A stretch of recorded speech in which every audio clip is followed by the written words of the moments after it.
د حضرت عمر رضی الله تعالی عنہ هجرت. د حضرت عمر رضی الله تعالی عنہ به څه ذکر کوي. بچي د ده د بهادرۍ نه خبر او د شجاعت اقرار کوونکي دي. د اسلام په شروع کې کله چې مسلمانان د کمزورۍ په حالت کې وو، نبي علیه الصلوة والسلام په خپله د اسلام د قوت لپاره د عمر رضی الله تعالی عنہ د مسلمانېدو دعا وکړه او قبوله شوه.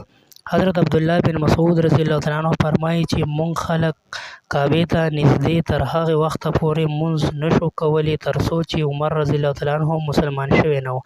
حضرت علی رضی الله تعالی عنہ فرمایي چې اول به هر یو کس هجرت په پټه کولو، خو کله چې عمر رضی الله تعالی عنہ د هجرت اراده وکړه نو توره یې په غاړه کې واچوله، لیندۍ په لاس کې واخیسته او ډېر غشي یې ځان سره واخیستل. اول جومات ته لاړو، طواف یې په تسلۍ سره وکړو، بیا یې په ډېرې تسلۍ سره مونځ وکړو. دې نه پس د کافرانو مجلسونو ته ورغلو او ویې فرمایل د چا چې دا زړه غواړي چې مور یې پرې وجړېږي او ښځه یې کونډه شي او بچي یې یتیمانان شي، هغې دې د مکې نه بهر راوځي، زما مقابله دې وکړي. دا یې جدا ډلو ته واورول، تشریف یې یووړ.